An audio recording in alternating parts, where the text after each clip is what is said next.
The citizens of Oriade village began to dance and jubilate in the rain. After all, some children had never seen rain since they were born. Babatunde, the village rainmaker. The village of Oriade was once one of the most prosperous villages in the ancient Yoruba kingdom, and its success was due to the bravery and wisdom of its king, Oba Adetunji. Oba Adetunji wasn't just another king who sat on the throne and commanded his army of warriors to go to war. Oba Adetunji was the kind of king who led his men into battle and conquered many villages in the ancient Yoruba kingdom. However, as domineering as his army was, Oba Adetunji was known for his kindness and love for the common person. Oba Adetunji was loved and respected by everyone in his village, as he was a capable warrior and leader in his village and across the ancient Yoruba kingdom. Oba Adetunji used to have 2 wives, but the first queen, Olori or Yayemi, died after her illness, and only Olori Aduke remained. However, the death of the king's elderly wife was not the only problem the king had. For the past 5 years, the village of Oriade had suffered an endless drought. The once fertile land of Oriade had now turned to cracked earth. Crops withered and hope dwindled in the village. In the first year of the drought, the village oracle spoke of a prophecy that said a savior who was a stranger from another land would bring rain to the once fertile and prosperous Oriade. 5 years had passed and the situation in Oriade only worsened. The village oracle died in the 3rd year of the drought, and most of the villagers in Oriade no longer believed in the arrival of the savior, a stranger. The king was no longer as powerful as he used to be. Weakened by the misery of his land and the hopelessness of his people, Oba Adetunji no longer conquered villages or swayed his men with his enigmatic poems. King Adetunji was but a shell of the prosperous and domineering king he used to be.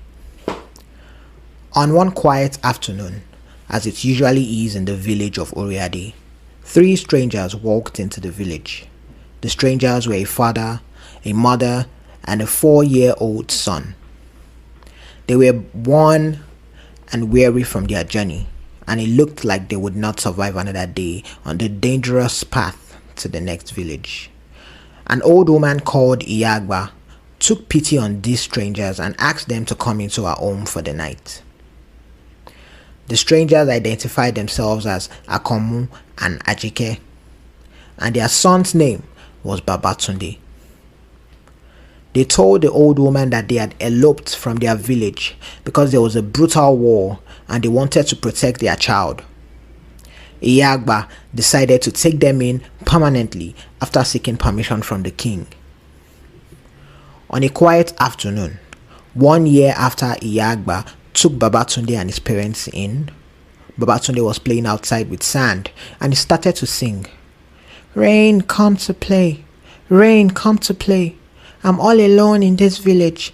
Please, rain, come to play." The sky began to turn dark like it was about to rain, and the wind began to blow heavily. Ajike, Babatunde's mother, ran swiftly outside to pick up her child and told him to stop singing. She told him he had incredible power and must promise that he would never say anything related to rain while in the village.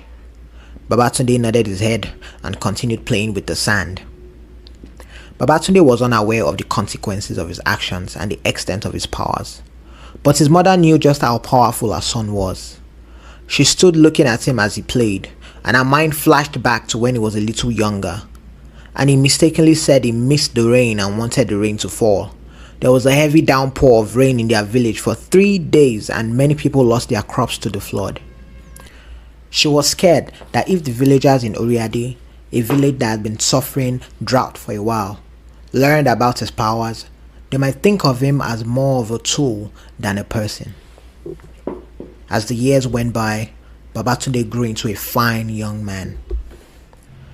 He would quietly run to the outskirts of the village and call for rain to pour down for a while. He dug out a well from which passers-by could fetch water and continue to help people while hiding his powers from the villagers. One day, the queen and her guards were walking by Babatunde's parents' house when she suddenly collapsed. Babatunde was the only one at home at the time, and 12 years had passed since he almost summoned rain in the village.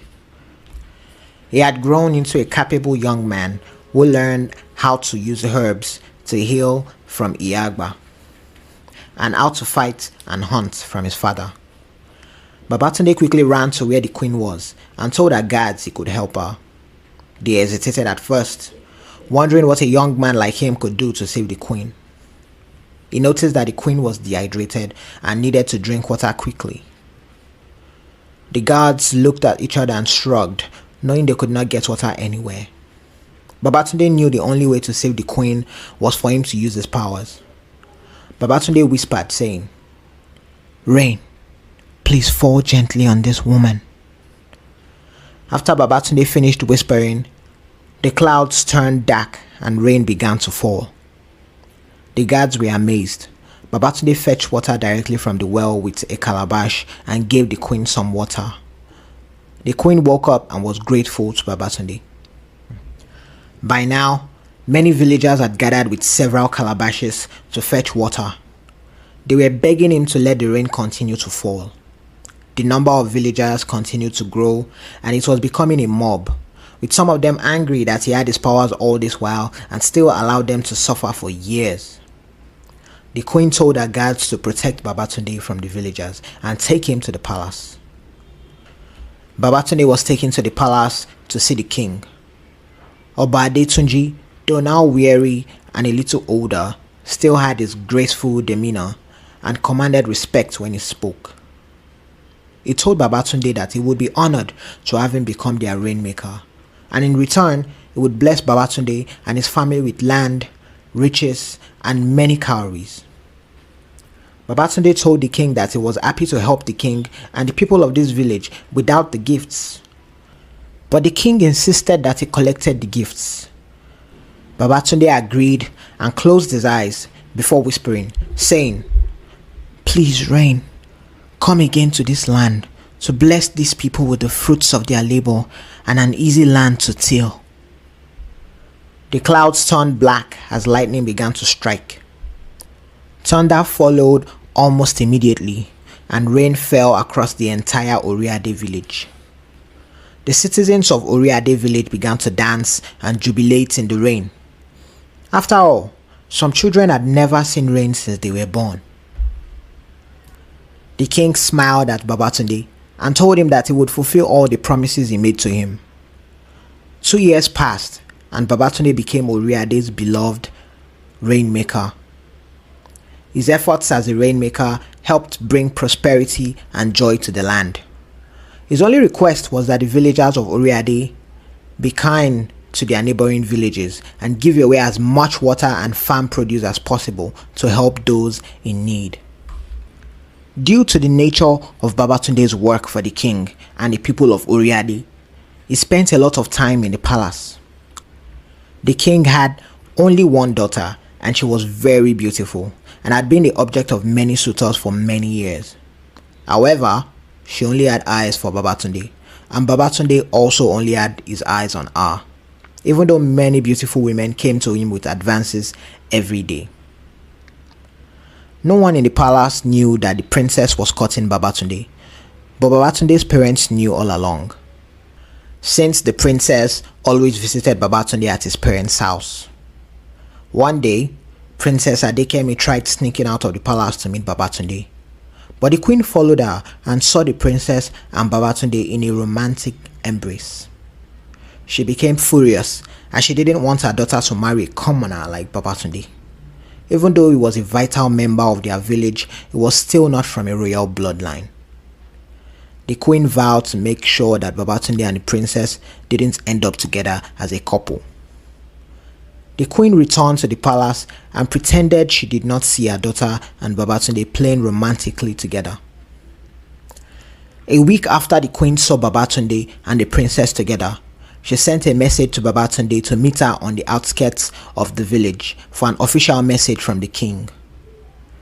Babatunde went to the bush to see the queen, and when he got there, the queen told him to turn around because she wanted to show him something. As soon as Babatunde turned around, the queen hit him in the head with a heavy stone and left him to die in the bush. The queen returned to the village and kept quiet about the whereabouts of the rainmaker. Princess Adekemi became worried when she arrived at their usual meeting spots and Babatunde was not there. She asked her parents about his whereabouts, but they didn't know either. A search party was sent out to look for Babatunde, but his body was never found. After 3 months of fruitless searching and longing, Princess Adekemi became unhappy and ill. It took a long time for her to accept that her lover was gone forever. The princess finally recovered, but she was no longer the same person she used to be. The queen knew what she had done, but she was set in her evil ways and did not do anything about it. 5 years after the disappearance of Babatunde, Oriade village had fallen back into its days of barren lands and unhappy faces. The king was now much older and less nimble than he used to be. The queen fell ill over a year ago, and just some days ago, the warriors from another village laid siege to Oriade village. The warriors were already at the palace and were ready to break down the doors of the palace. All that was left was the order from their leader. The warriors outside had rounded up the weak and tired warriors of Oriade village, leaving the villagers with no one to protect them. The king fell to the ground in his palace and whispered, "Why have the gods forsaken us? The gods promised us a savior and took him away from us. Where is your savior now?" He muttered under his breath. The queen muttered with difficulty, saying, "Our savior is dead because of me." The king was unsure if the queen was hallucinating or telling the truth. "Why do you speak like this, my queen?" The queen replied, "Forgive me, my king and my daughter, but what I am saying is true." The palace door flew open as the leader of the warriors from the neighboring village stepped into the room. The king drew his sword and put the princess behind him. The leader of the attacking warriors removed his helmet to reveal his face. Alas, it was Babatunde, the long-lost rainmaker that everybody thought was dead. The queen was surprised. But how? Adekemi was very happy to see Babatunde. The king, on the other hand, was confused. "Please, can someone tell me what is happening here?" the king said. Babatunde smiled and said the queen needed to confess her sins for everything in the land to return to normal. Weakly, the queen said, "I killed Babatunde, or at least I thought I did, because I didn't want a commoner to marry my daughter.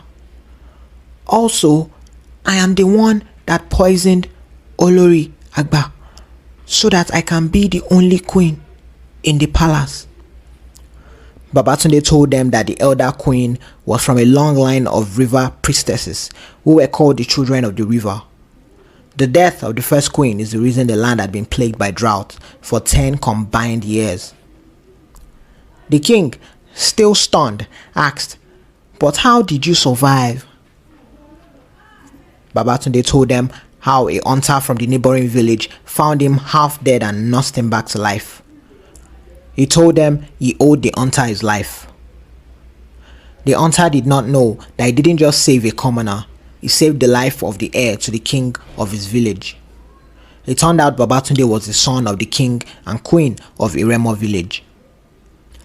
The parents who raised him were people whom the king and queen trusted with the task of taking care of him, but they lost contact with them after the war. Babatunde's adoptive parents used to work at the palace in Iremo. The king ordered them to take care of him like he was their own and only tell him about his origin when he came of age and could take his village back from the invaders.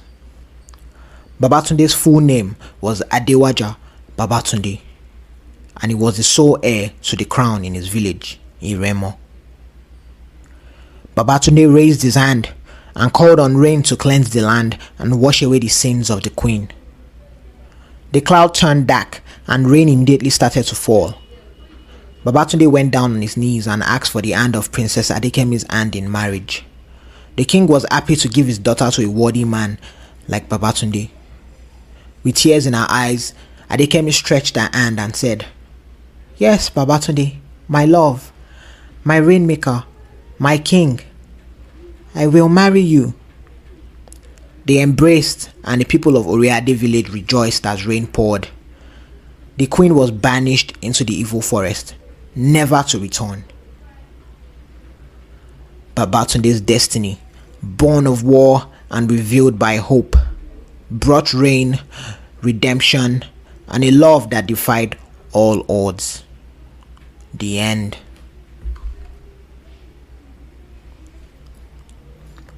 The banished queen spent 10 days in the evil forest, eating whatever she could find, and thought that one day she would eventually starve to death. She continued walking through the forest until she met a spirit that told her that it was impressed with her wickedness and could help her plot